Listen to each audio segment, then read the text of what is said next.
So this is how the Shogun look like now in multiple pieces. So all the things you see here are the ones which are getting painted / powder coated. I've thrown the center stand and side stand. I have pretty bad news. The chassis is pretty screwed. If you see, we'll have to box this section, and it's missing some clamps here as well on this side. Rest everything is reasonably okay.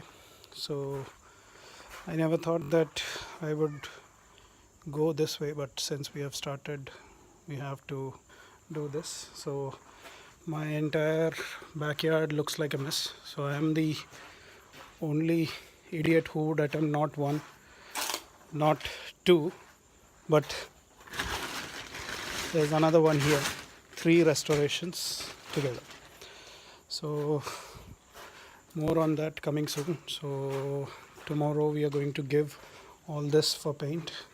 This is also going for paint. So thanks a lot for watching, and you guys have